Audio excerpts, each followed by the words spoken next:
Esa noche era la que había esperado durante tanto tiempo, nuestro 10º aniversario de bodas.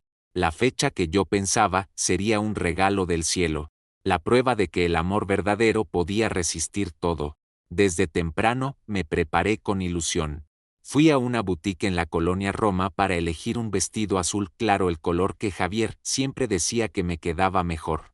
Me arreglé el cabello, me maquillé con cuidado y pasé el día imaginando la cena romántica que había preparado en casa, velas aromáticas sobre la mesa, música de jazz suave sonando en el fondo, un ambiente que parecía sacado de una novela. Mi corazón se aceleró cuando escuché la llave girar en la puerta.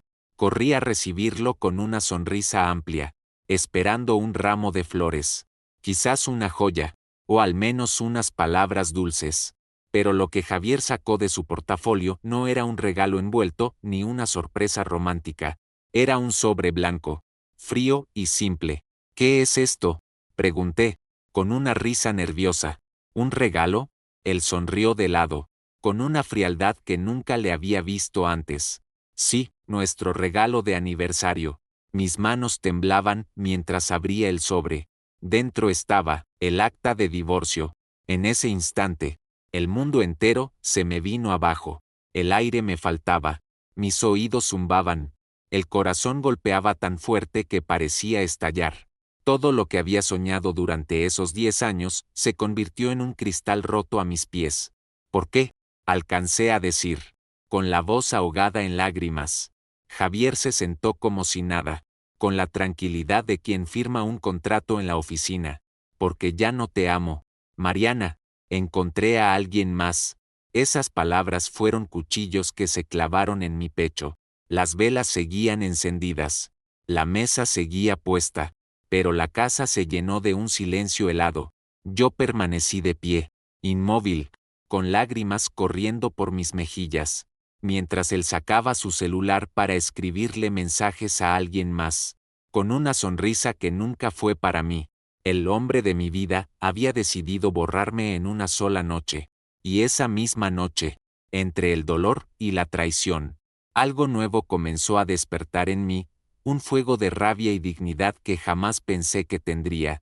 Aquella fecha que debía celebrar nuestro amor se convirtió en el inicio de mi transformación. Y lo que Javier no sabía era que ese regalo no sería el final de mi historia, sino el principio de otra que lo cambiaría todo. Si esa noche del 10º aniversario fue como una bomba que destruyó todo en segundos. Los recuerdos de nuestros primeros años juntos eran como brasas suaves que me calentaban el corazón, hasta que se convirtieron en veneno. Todavía recuerdo el día en que conocí a Javier.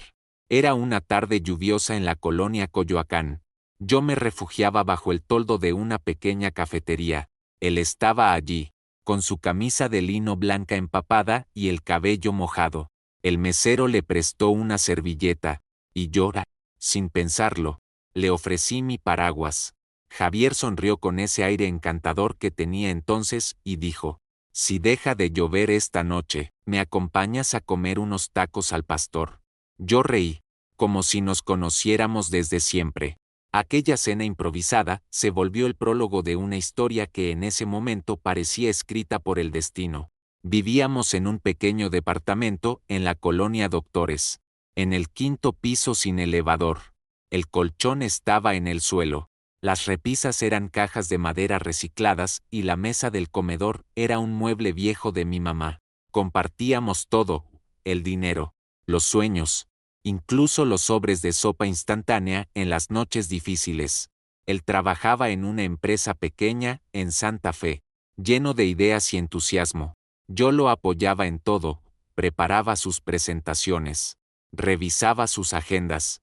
Hasta me quedaba despierta, hasta la madrugada, ayudándole con diapositivas. Algunas veces me quedaba dormida sobre el teclado, y Javier me cubría con su saco, murmurando un gracias que me hacía sentir la mujer más importante del mundo. Los fines de semana caminábamos por los tianguis. Comprábamos tazas usadas y cuadros baratos que decoraban nuestro hogar. Había un marco pequeño con la frase escrita a mano: «Nuestro hogar». Y yo realmente lo creía. Él solía decirme: Algún día tendremos una casa con ventanas grandes para que la luz de la mañana llegue directo a la cama.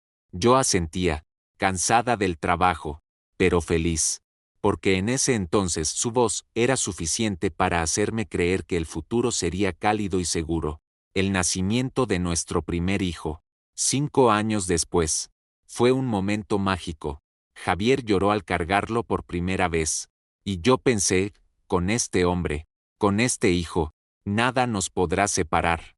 Yo dejé atrás mis clases de pintura, mis propios sueños profesionales, para cuidar de nuestro pequeño y de su madre enferma. Nunca me importó, porque pensaba que la familia era un solo equipo. Yo cocinaba, lo llevaba al médico, cuidaba la casa, mientras él se esforzaba en el trabajo. En ese entonces, cada sacrificio tenía sentido. Cada noche difícil parecía solo una prueba que, superada, nos haría más fuertes. Lo que no sabía es que esas pequeñas grietas, casi invisibles en medio de tanta ilusión, eran el inicio de un muro que con los años nos separaría. Pero en aquellos días, bajo la lluvia, compartiendo tacos en la calle o sueños en un departamento humilde, yo creía de corazón que nuestro amor sería eterno. A veces las rupturas no comienzan con un grito ni con un portazo, sino con silencios que se vuelven rutina. Las primeras grietas en mi matrimonio con Javier aparecieron sin que yo lo notara, como cuando una pared se cuartea poco a poco y uno se convence de que no pasa nada. Él empezó a llegar más tarde a casa. Al principio eran reuniones importantes en la oficina de Santa Fe, luego cenas con clientes en Polanco. Yo lo entendía. Pensaba que era parte del esfuerzo por darnos un futuro mejor. Llora. Mientras tanto, estaba atrapada en la vida doméstica. Mi mundo giraba entre el cuidado de nuestro hijo, las visitas al médico de su mamá y las cuentas que parecían nunca acabar. Cuando intentaba contarle mis preocupaciones, él solo asentía, con la mirada perdida en la pantalla del celular, y decía, luego lo vemos. Mariana, estoy muy cansado. El luego se volvió la palabra más frecuente en nuestra casa. Luego cambiamos el colchón que ya se hundía. Luego salimos con Sofía, mi mejor amiga. Luego retomamos mis clases de pintura. Pero ese luego nunca llegaba. En las noches, yo lo esperaba con un café de olla caliente, pero él entraba agotado. Me daba un beso rápido en la frente y se encerraba a trabajar en la computadora. Cuando le pedía ver una película juntos como antes, respondía con un ya veremos que nunca se cumplía. Incluso nuestras conversaciones se redujeron a monosílabos en WhatsApp. Ok, sí, mañana. Las fotos de pareja en redes sociales desaparecieron poco a poco. Ya no publicaba nada conmigo, y yo sentía vergüenza de mostrarme sola, temiendo que los demás notaran la distancia entre nosotros. La primera señal fuerte, la recuerdo muy bien. Nuestro hijo estaba enfermo, con fiebre alta, y el doctor nos recomendó internarlo por precaución. Llamé a Javier desesperada, esperando que dejara todo y viniera con nosotros. Pero al otro lado de la línea, escuché un silencio incómodo y después su voz fría. Lo siento, amor, hoy tengo cena con un cliente importante. Si no cierro este trato, se nos cae el trimestre. Colgué el teléfono, fingiendo calma, y pasé la noche en vela al lado de la cama del niño, con lágrimas cayendo en silencio.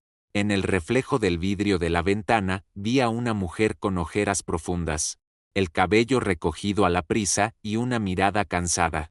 Esa mujer era yo, y por primera vez pensé, ¿en qué momento me perdí?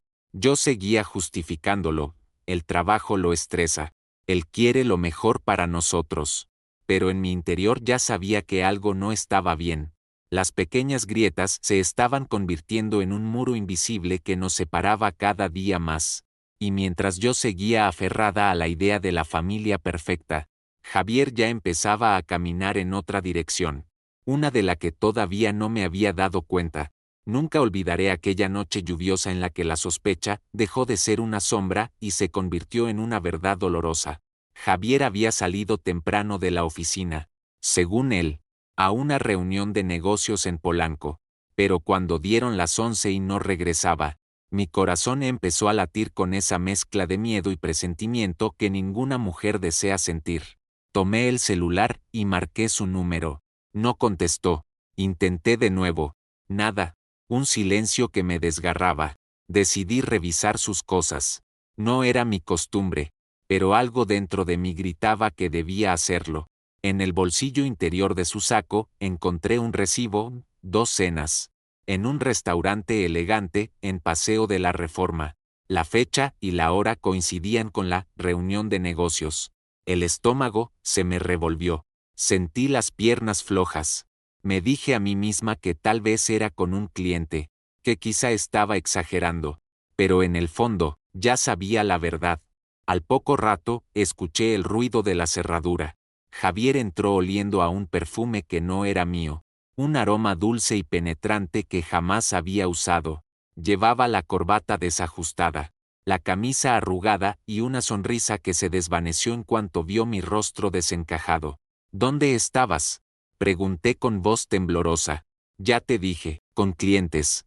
Fue una cena larga. ¿Clientes? ¿Javier? Le mostré el recibo arrugado en mi mano. 2 cenas. En un restaurante romántico. ¿Quién era ella?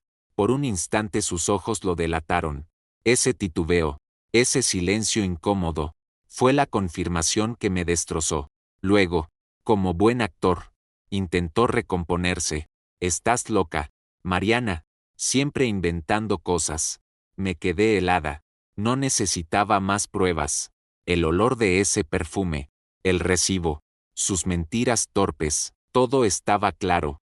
Esa noche lloré en silencio hasta quedarme dormida, con el niño abrazado a mi lado. El eco de su respiración tranquila contrastaba con el torbellino en mi pecho. Afuera, la lluvia golpeaba los cristales como si acompañara mis lágrimas. Supe, en ese momento, que algo se había roto para siempre. Ya no era la mujer ingenua que confiaba ciegamente, ahora era la mujer que había visto la traición con sus propios ojos. Y aunque todavía no lo sabía, esa noche fue el inicio del fuego que más tarde consumiría no solo mi matrimonio, sino también el mundo que Javier había construido con engaños. Después de esa noche ya nada fue igual. Yo caminaba por la casa como un fantasma, con los ojos hinchados de tanto llorar y el corazón hecho pedazos. Me preguntaba en silencio, ¿qué hice mal? ¿En qué momento dejé de ser suficiente para él? ¿Por qué? Si lo di todo, él eligió otra mujer. El dolor me golpeaba en oleadas. A veces me encontraba parada frente al espejo, sin reconocer a la mujer que veía. Ojeras profundas, labios resecos, cabello desordenado. Ya no era Mariana, la mujer que alguna vez reía bajo la lluvia en Coyoacán. Era una sombra de mí misma. Cuando Javier regresaba tarde, yo ya no preguntaba. Me limitaba a servirle un plato de comida que casi nunca tocaba. Él se encerraba en su oficina casera, escribiendo mensajes, con una sonrisa torcida que no me pertenecía. Esa sonrisa era la confirmación de que mi lugar había sido ocupado. Recuerdo una madrugada, mientras mi hijo dormía, que me senté en el piso de la sala con la carpeta del divorcio entre las manos. Temblaba, incapaz de firmar, pero tampoco con fuerzas para seguir luchando. Sentí que mi vida se desmoronaba, como un edificio viejo sacudido por un terremoto. No se trataba solo de Javier y su traición. Se trataba de mí, de todo lo que había sacrificado, mis sueños de artista, mis años de juventud, mi salud, mis ilusiones. Y ahora, frente a mí, lo único que quedaba era un vacío insoportable. Las preguntas me carcomían. ¿Soy tan poca cosa que me cambió sin pensarlo? ¿Me equivoqué al creer que el amor lo podía todo? ¿Vale la pena seguir aferrándome a alguien que ya no me ve? Había noches en las que la tristeza era tan pesada que pensé en desaparecer. Me preguntaba si mi hijo estaría mejor sin mí, si algún día podría perdonarme por no haber protegido nuestro hogar. Pero cada vez que lo veía dormir, abrazando a su osito de peluche, entendía que él era la única razón para resistir. Me sentía en una encrucijada, rendirme y firmar esa condena llamada divorcio, o aguantar un poco más esperando un milagro. Pero en el fondo, sabía que los milagros no llegan cuando uno convive con la mentira. Fue en ese abismo, en esa soledad absoluta, cuando algo muy dentro de mí empezó a susurrar: no te acabes aquí, Mariana, esto no es el final. Los días siguientes fueron como caminar entre escombros. Cada rincón de la casa me recordaba lo que había perdido y la mesa donde compartíamos risas, la cama que se volvió fría, las fotos familiares enmarcadas en Chapultepec el día del picnic. Todo me dolía, pero una mañana, después de una noche sin dormir, algo cambió. Me miré en el espejo y, en vez de llorar, respiré hondo. Vi mis ojos enrojecidos, pero también una chispa que no había notado antes. Y esa chispa me dijo: Mariana, no te vas a rendir. Empecé con lo más sencillo. Me levanté temprano, me bañé, me puse una blusa limpia y me peiné con cuidado. No era para Javier, era para mí, para recordarme que seguía viva. Preparé café de olla y desayuné con mi hijo como si fuera un día normal. Él sonrió al verme arreglada y dijo: Mami, hoy te ves bonita. Esa frase fue como una caricia al alma. En la tarde decidí salir a caminar al Parque México. En la Condesa, caminé despacio, escuchando a los pájaros, viendo a los niños correr. Sentí el aire fresco en mi rostro y, por primera vez en semanas, tuve un instante de paz. También comencé a escribir. Compré un cuaderno nuevo y lo convertí en mi refugio. Cada noche anotaba mis pensamientos, el dolor, la rabia, los recuerdos felices que ahora pesaban como piedras. Pero poco a poco, entre lágrimas y palabras, empecé a ver algo diferente. No era solo un diario de tristeza, era un mapa de mi reconstrucción. Sofía, mi mejor amiga, vino a visitarme y me abrazó con fuerza. Te perdí por un tiempo, me dijo, pero aquí estás, y si tú quieres, yo te ayudo a levantarte. Ese apoyo me dio valor. Decidí inscribirme en un curso en línea de arte, algo pequeño para empezar a recuperar el sueño que había abandonado. Las primeras pinceladas fueron torpes, pero cada trazo era un recordatorio: yo todavía tengo una voz, todavía tengo manos capaces de crear. No voy a mentir, no fue fácil. Había días en que quería regresar a la cama y no salir nunca, pero cada vez que mi hijo me abrazaba, recordaba la promesa silenciosa que le había hecho, que no permitiría que la traición de Javier destruyera a su madre. Ese fue mi primer paso, pequeño, tembloroso, pero decisivo, el inicio de un camino donde dejaría de ser la mujer que lloraba en la oscuridad, para convertirme en la mujer que aprendía a vivir bajo la luz de su propia fuerza. Cuando decidí que no me iba a rendir, comprendí algo importante: a veces, la mejor manera de luchar no es mostrando las armas de inmediato, sino aparentar que no se tienen. Javier seguía llegando tarde, con el mismo olor de un perfume ajeno y con excusas cada vez más pobres. Llora, en lugar de confrontarlo, cambié de táctica. Dejé de reclamar. Dejé de llorar frente a él. Me limité a servir la cena, sonreír débilmente y fingir resignación. Él pensó que yo estaba vencida. Esa era mi estrategia. Recuerdo una noche en la que llegó con la camisa arrugada y la corbata mal puesta. El teléfono vibraba en su bolsillo y él lo sacó con rapidez, dándole la vuelta a la pantalla para que yo no viera el nombre. Yo bajé la mirada, fingiendo indiferencia, mientras en mi interior tomaba nota de cada detalle: la hora, la frecuencia, la sonrisa nerviosa. ¿No vas a decir nada?, preguntó con cierto aire de superioridad. ¿Decir qué?, respondí suavemente, sirviendo arroz con frijoles en su plato. Si estás cansado, come y descansa. Ese gesto, en apariencia sumiso, lo hizo bajar la guardia. Pensó que ya no sospechaba, que mi silencio era señal de derrota, pero en realidad, mi silencio era la máscara detrás de la cual iba acumulando fuerza. Empecé a guardar pruebas, los recibos que dejaba en su saco, capturas de pantalla de mensajes que aparecían cuando olvidaba bloquear el celular. Pequeños rastros de su doble vida.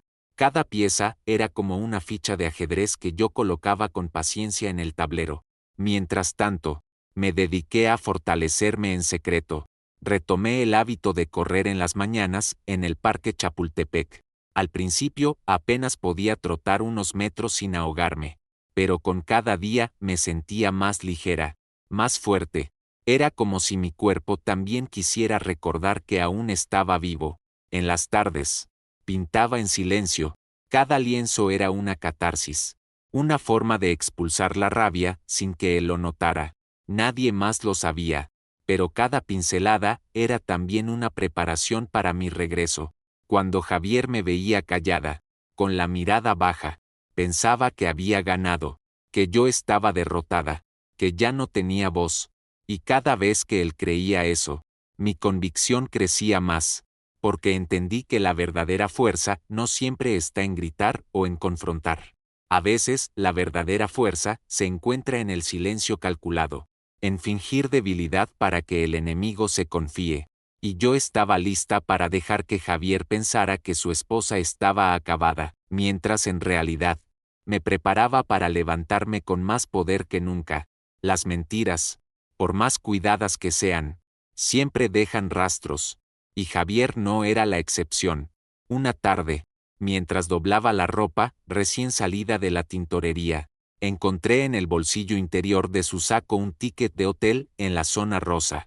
La fecha coincidía con la noche en que me dijo que estaba en junta con un cliente. El corazón me dio un vuelco, pero en lugar de llorar, sonreí con frialdad. Era otra pieza más para mi tablero. Empecé a anotar todo en mi cuaderno, horas de salida, lugares, excusas repetidas. Cada mentira quedaba registrada como un expediente que tarde o temprano se usaría en su contra.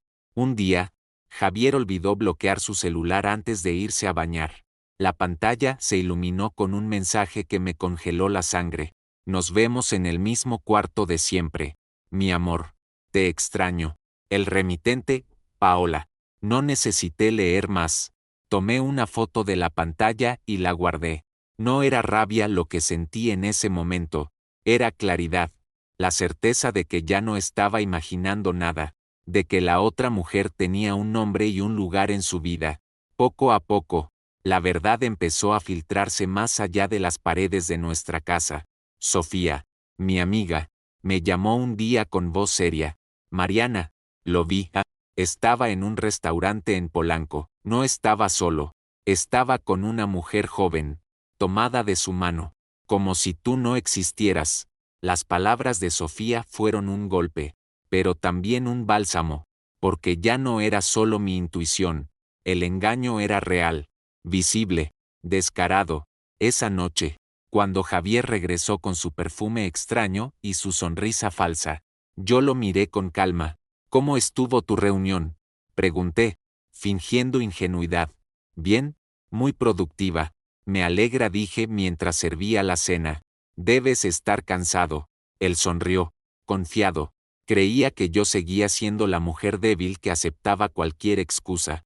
Lo que no sabía es que en mi escritorio ya había una carpeta con pruebas suficientes para derrumbar su mundo. La verdad se estaba acumulando, como una tormenta en el horizonte. Yo lo sabía, y aunque todavía no había decidido cómo ni cuándo, en mi corazón crecía la convicción de que llegaría el día en que esa tormenta estallaría frente a todos. Porque la verdad siempre encuentra la manera de salir a la luz. Y yo estaba lista para ser quien la mostrara. El destino eligió el escenario perfecto para mostrar lo que Javier tanto se empeñaba en ocultar, la fiesta anual de la empresa, en un salón elegante de un hotel en Paseo de la Reforma.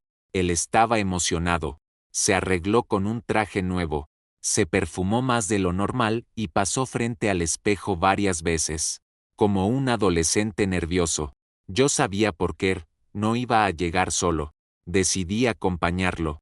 Me vestí con un vestido negro largo, discreto pero elegante, el cabello recogido en un chongo sobrio. No quería competir con nadie, solo quería estar ahí, porque sabía que esa noche todo cambiaría. Cuando llegamos, Las miradas se posaron en nosotros. Pero no por mí. Fue porque Javier entró tomado de la mano de Paola, la mujer con la que llevaba meses escondiéndose. Ella usaba un vestido rojo llamativo, con una sonrisa de triunfo dibujada en el rostro. Los murmullos comenzaron a recorrer el salón. ¿No es la esposa de Javier la que está allí? ¿Y esa mujer quién es? Yo los escuchaba de fondo, pero me mantuve firme. Caminé hasta una mesa cercana y me senté con la dignidad de quien sabe que la tormenta está a punto de estallar. Cuando Javier subió al escenario para dar su discurso como ejecutivo estrella del año, lo vi con calma. Hablaba de esfuerzo, de valores, de la importancia de la familia. Cada palabra era una puñalada de hipocresía. Y entonces llegó el momento que había preparado. Con un leve movimiento de mi mano, el proyector que antes mostraba diapositivas de la empresa cambió de pronto. La pantalla gigante, detrás de Javier, se iluminó con imágenes que todos reconocieron. Mensajes de amor entre él y Paola. Recibos de hoteles en la zona rosa y Polanco. Fotos de escenas románticas que él intentó borrar de su celular. El salón quedó en silencio absoluto. Solo se escuchaba el murmullo nervioso de los invitados y el golpe seco del micrófono que Javier dejó caer al suelo. Los ojos de Paola se abrieron como platos, y en un acto reflejo intentó salir corriendo, pero las miradas inquisitivas de decenas de personas la detuvieron. Yo me puse de pie, caminé hasta el escenario y, sin levantar la voz, dije, este es el verdadero hombre al que celebran. El mismo que me entregó un acta de divorcio como regalo en nuestro 10º aniversario. El mismo que predica valores mientras destruye su propia familia. Hubo un silencio pesado, seguido por un murmullo creciente. Algunos ejecutivos bajaron la mirada avergonzados. Otros sacaron sus teléfonos para grabar. Javier intentó tomar el micrófono de nuevo, balbuceando. Esto es una trampa, una venganza. Pero las pruebas en la pantalla hablaban por sí solas. Y yo no necesitaba decir nada más. Me bajé del escenario con la frente en alto, mientras los aplausos espontáneos de algunos invitados me acompañaban hasta la salida. No eran aplausos de burla, eran aplausos de respeto. Esa noche, Javier perdió más que su reputación. Perdió la máscara que había usado para engañar a todos. Y yo, por primera vez en mucho tiempo, recuperé la voz que él había intentado silenciar. Lo que sucedió después de aquella noche en el hotel fue como ver un edificio colapsar en cuestión de segundos. Todo lo que Javier había construido con apariencias comenzó a desmoronarse frente a sus ojos. Al día siguiente, las redes sociales estaban inundadas de videos y fotos del escándalo. Los titulares no tardaron en aparecer en periódicos digitales. Ejecutivo estrella, exhibido en plena fiesta empresarial por infidelidad y desvío de recursos. Las llamadas no dejaban de sonar en nuestra casa. Periodistas, colegas, incluso familiares. Yo escuchaba desde la cocina mientras Javier, encerrado en su oficina, gritaba y colgaba el teléfono con furia. El hombre seguro y arrogante que había conocido ya no estaba. En su lugar había alguien acorralado, desesperado, como un animal herido. En cuestión de días, el consejo de la empresa lo citó a una reunión de emergencia. Lo acusaban no solo de la infidelidad pública, sino también de haber usado recursos de la compañía para consentir a Paola. Los mismos socios que antes lo aplaudían ahora le daban la espalda, exigiendo su renuncia inmediata. Lo sexta regresar aquella tarde con el saco en la mano, el rostro desencajado y los ojos hundidos. Dejó caer las llaves sobre la mesa y murmuró: «Se acabó, Mariana, me corrieron». Yo no dije nada, solo lo observé. En otro tiempo quizá me habría dolido, habría corrido a consolarlo, pero no esta vez. Él había cavado su propia tumba con cada mentira. Como si eso fuera poco, Paola desapareció de su vida tan rápido como había entrado. Dejó de contestarle los mensajes. Cerró sus redes sociales y lo bloqueó de todos lados. Javier se quedó solo, sin trabajo, sin amante y, por decisión propia, sin familia. Intentó buscar apoyo en sus padres y hermanos, los mismos que habían aplaudido cuando me entregó el acta de divorcio. Pero ahora ellos tampoco lo recibieron con los brazos abiertos. No querían cargar con su vergüenza pública ni con sus problemas legales. Lo empezaron a evitar, como si fuera una sombra incómoda. Lo sexta hundirse día tras día. Se encerraba en el cuarto, bebía hasta quedarse dormido en el sofá. Despertaba con el rostro hinchado y la mirada perdida. A veces murmuraba solo, culpando al destino, a la empresa, incluso a mí, pero en el fondo sabía la verdad. Él mismo había destruido su mundo. Una noche lo encontré en el patio, sentado en una silla vieja, con una botella de tequila vacía a un lado. Se veía tan pequeño, tan distinto al hombre altanero que me entregó aquel sobre blanco la noche de nuestro aniversario. Me miró con ojos rojos y balbuceó: perdí todo, Mariana, todo. Yo lo observé en silencio. No había alegría en mi corazón, tampoco lástima, solo una certeza fría. La vida le estaba cobrando cada traición, cada mentira, cada lágrima que me había hecho derramar. El mundo de Javier se había derrumbado, y no porque yo lo empujara, sino porque él mismo lo había desgastado con sus propias manos hasta hacerlo colapsar. El día de la audiencia llegó. El Tribunal Familiar de la Ciudad de México, en el centro histórico, se levantaba imponente frente a mí. Las puertas de madera oscura parecían más pesadas que nunca, pero cuando las crucé, sentí que estaba entrando en el escenario de la última batalla. No iba sola. A mi lado estaba la licenciada Rosaura Hernández, mi abogada, una mujer firme, de mirada penetrante y voz serena. Ella me había repetido varias veces: Mariana, tienes pruebas sólidas. Hoy no vienes a rogar, vienes a exigir justicia. Del otro lado, Javier esperaba con un traje gris arrugado, el cabello despeinado y el rostro marcado por noches de desvelo. Se veía pequeño, deshecho, lejos del ejecutivo que alguna vez se jactó de ser. El juez abrió la sesión con voz solemne. Causa número, divorcio, custodia y división de bienes. Mi abogada comenzó a presentar las pruebas, los mensajes entre Javier y Paola, los recibos de hoteles en la zona rosa, las transferencias desde la cuenta de la empresa.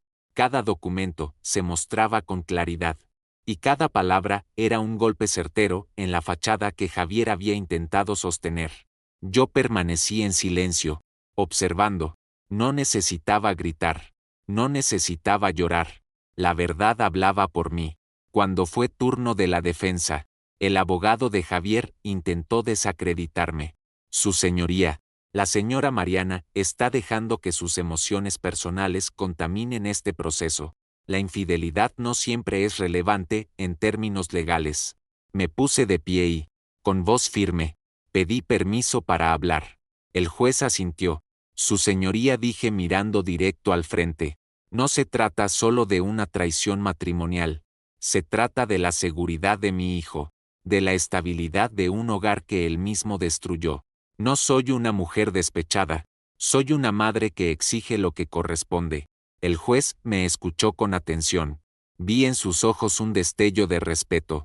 Javier, por su parte, no pudo sostener la mirada. Se encogió en su asiento, con las manos temblando, y en un susurro apenas audible, murmuró: lo siento, pero ya era demasiado tarde, el daño estaba hecho. El juez dictó sentencia: la custodia de nuestro hijo quedaba a mi favor de manera exclusiva.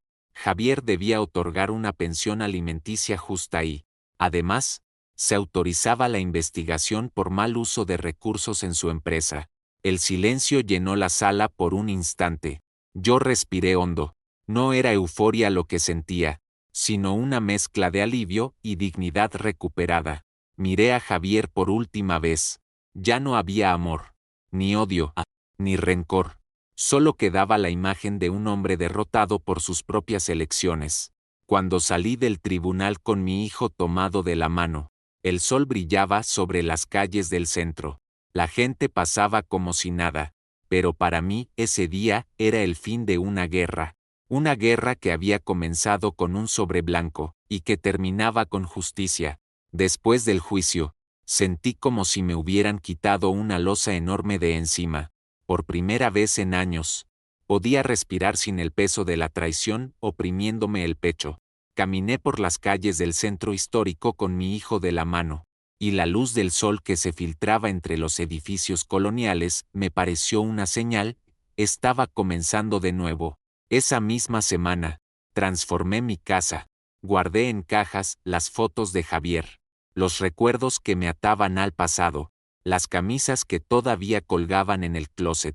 Pinté una de las paredes de la sala de un color azul claro, como el cielo despejado que no había visto en mucho tiempo. Coloqué mis cuadros, esos que había pintado en mis noches de desvelo, como símbolo de que esa casa ahora nos pertenecía solo a mi hijo y a mí. Redescubrí mi cuerpo y mi espíritu. Empecé a correr en las mañanas en el bosque de Chapultepec, disfrutando del aire fresco y el sonido de los pájaros. Cada paso era como arrancar una cadena invisible. Al principio me dolían las piernas, pero el cansancio físico era un recordatorio de que estaba viva, de que me estaba reconstruyendo. Regresé al arte, a los pinceles que había dejado abandonados. Pintaba todas las noches, y en cada lienzo iba depositando lo que sentía: rabia, tristeza, esperanza, gratitud. Poco a poco, mis cuadros dejaron de ser gritos de dolor para convertirse en ventanas hacia la libertad. Mi hijo también empezó a cambiar. Lo veía reír más, correr por el parque sin la sombra de la tensión que había en la casa antes. Una noche, mientras le leía un cuento antes de dormir, me abrazó y dijo: «Mami, ya no estás triste, ¿verdad?». Yo sonreí con lágrimas en los ojos y le respondí: «No, mi amor. Ahora soy fuerte, por ti y por mí». Con el tiempo, también aprendí a disfrutar de la soledad. Me sentaba en la terraza con una taza de café de olla, escuchando música suave, mirando las luces de la ciudad. No necesitaba compañía para sentirme completa. Sofía me insistió en que asistiera a un grupo de apoyo para mujeres que habían pasado por lo mismo. Al principio dudé, pero cuando escuché a otras mujeres contar sus historias, me di cuenta de que no estaba sola. Compartí la mía, y algunas me miraron con lágrimas en los ojos. Una de ellas me tomó la mano y me dijo: «Gracias, me diste esperanza». Fue entonces que lo entendí. Mi dolor se estaba transformando en fortaleza, no solo para mí, sino para otras mujeres también. Ese fue mi renacimiento. Ya no era la esposa traicionada ni la mujer rota. Era Mariana, una madre, una artista, una mujer libre que aprendió que el amor propio es el único que nunca se debe perder. Nunca imaginé que mi historia, la que tantas noches me había hecho llorar en silencio, se transformaría en algo más grande que yo. Lo que había comenzado como un diario personal, lleno de lágrimas y confesiones, poco a poco se convirtió en una herramienta de sanación, no solo para mí, sino también para otras mujeres. Un día, Sofía me invitó a hablar en un pequeño encuentro de mujeres en una casa de cultura en Coyoacán. Me negué al principio. ¿Qué podía ofrecer yo? ¿Quién iba a querer escuchar la historia de una mujer traicionada? Pero ella insistió: «Mariana, tu voz puede ser la esperanza que otras necesitan». Con nervios, acepté. Me paré frente a una docena de mujeres con miradas cansadas, cada una con sus propias cicatrices. Conté mi historia desde aquella noche del aniversario, el sobre blanco, la traición, hasta el día en que salí del tribunal con la frente en alto. Mi voz temblaba al principio, pero luego se volvió firme. Cuando terminé, la sala estaba en silencio. Una mujer mayor se levantó, me abrazó y susurró: «Gracias, hija. Hoy me diste el valor que no había encontrado en años». Ese abrazo encendió algo en mí. Comprendí que mi experiencia no era solo una herida, era también una semilla que podía dar fruto en otras vidas. Poco después, fui invitada a un programa local de radio en la Ciudad de México. El conductor me presentó como la mujer que convirtió la traición en fuerza.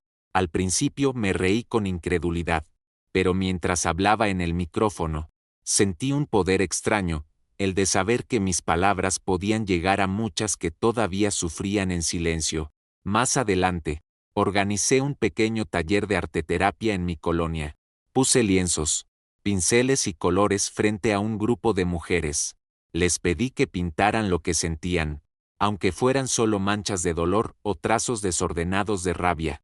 Y lo increíble sucedió, entre lágrimas y risas. Empezaron a dejar salir lo que tenían guardado. Al final, una joven me dijo, hoy descubrí que no estoy rota, solo estaba escondida. Cada testimonio me llenaba de un orgullo sereno. No era fama lo que buscaba, era conexión. Saber que de alguna manera, al compartir mi caída y mi renacimiento, estaba ayudando a que otras también se levantaran. Una noche, después de uno de esos talleres, mi hijo me abrazó y dijo, Mami, tú ayudas a las personas. Eres como una heroína. Esas palabras me hicieron llorar, pero esta vez de felicidad, porque entendí que, sin proponérmelo, me había convertido en un ejemplo para él también. Ya no era solo Mariana, la mujer que sobrevivió a una traición. Ahora era Mariana, la mujer que inspiraba a otras a descubrir que el dolor puede convertirse en fuerza, y la caída en un nuevo comienzo. El tiempo pasó, y mientras yo renacía, Javier se hundía cada vez más. Era como si la vida misma le estuviera cobrando cada mentira, cada lágrima, cada traición. Lo sexta algunas veces en la calle, de lejos. Ya no era el hombre que se pavoneaba en las fiestas de la empresa, ni el esposo arrogante que me entregó un acta de divorcio en un sobre blanco. Ahora era un hombre derrotado, con la barba descuidada, el saco mal puesto y la mirada perdida. Después de perder su trabajo, no pudo encontrar otro. Su nombre estaba manchado. En Polanco, en Santa Fe, en cualquier corporativo. La gente murmuraba sobre el escándalo del ejecutivo exhibido en pleno evento. Nadie quería contratarlo. Su carrera, la que tanto presumía, había terminado en un abrir y cerrar de ojos. Paola, la mujer por la que destruyó su familia, desapareció. Lo bloqueó de todas partes. Huyó en cuanto la prensa empezó a mencionar su nombre. Javier quedó solo, con deudas y con una soledad que lo carcomía. Un día, inesperadamente, apareció frente a mi casa en Coyoacán. Tocó la puerta con manos temblorosas. Cuando abrí, me encontré con un hombre irreconocible, ojeras profundas, el rostro hinchado por el alcohol, y los ojos rojos de tanto llorar. Mariana, dijo con la voz quebrada, me equivoqué, déjame regresar, por favor. Me quedé en silencio unos segundos, observándolo. En el pasado, quizá esas palabras habrían tocado mi corazón. Pero no ahora. Ahora yo sabía quién era y lo que valía. Javier, le respondí con calma. El día que me diste aquel sobre, no solo me entregaste un acta de divorcio. Ese día me dejaste claro que ya no formábamos parte de tu vida. Y hoy, aunque quieras volver, ya no hay un lugar para ti aquí. Él se arrodilló en la banqueta, llorando como un niño, suplicando una segunda oportunidad. Los vecinos empezaron a mirar desde lejos, pero yo ya no sentía vergüenza, solo compasión. Este es el precio de la traición, le dije. No solo perdiste a tu familia, perdiste tu dignidad, tu futuro y a la persona que más creyó en ti. Cerré la puerta suavemente, dejando que sus sollozos se desvanecieran en la noche. No era crueldad, era justicia. Ese día confirmé que la vida siempre cobra lo que se debe, y que el precio de la traición es más alto de lo que cualquiera imagina. No se paga solo con la pérdida de amor, sino con la pérdida de uno mismo. Han pasado meses desde aquella última vez que vi a Javier llorando en la banqueta, rogando por algo que él mismo destruyó. Yo ya no miro hacia atrás. Mi vida ha tomado un rumbo distinto, más fuerte, más auténtico, más mío. Hoy me despierto cada mañana con una sensación que había olvidado, paz. Tomo café de olla en la terraza de mi casa en Coyoacán. Escucho a mi hijo reír mientras juega y veo el cielo de la Ciudad de México con gratitud. La soledad que antes me daba miedo se transformó en libertad. Regresé a la pintura, no solo como terapia, sino como camino de vida. Mis cuadros, llenos de colores intensos, empezaron a venderse en pequeños bazares de artesanía y más tarde en galerías locales. Cada pincelada era una declaración: no soy una víctima, soy una creadora de mi propia historia. También sigo participando en grupos de apoyo. Ahora no voy a llorar, voy a escuchar y a abrazar. Muchas mujeres me llaman ejemplo, aunque yo prefiero decir que soy solo una sobreviviente que decidió no rendirse. Una mujer que entendió que de las cenizas se pueden levantar alas. A veces, cuando camino por el bosque de Chapultepec y veo familias enteras, siento un nudo en la garganta. Sí, aún duele, pero el dolor ya no me destruye. Me recuerda lo lejos que he llegado. Y para ti, que estás escuchando mi historia, quiero dejar un mensaje claro: la traición no te define, el abandono no te destruye, el dolor no es tu final. Eres mucho más que lo que alguien hizo contigo. Tienes derecho a levantarte, a recomenzar, a sonreír de nuevo. El precio de la traición no lo pagué yo, lo pagó Javier con su soledad, con su ruina, con la pérdida de todo lo que decía valorar. Llora, en cambio, gané algo mucho más valioso: mi libertad, mi fortaleza y el amor incondicional de mi hijo. Así que, si alguna vez sientes que tu mundo se derrumba, recuerda esto: los escombros también pueden ser cimientos para una vida nueva. Yo lo comprobé, y tú también puedes hacerlo.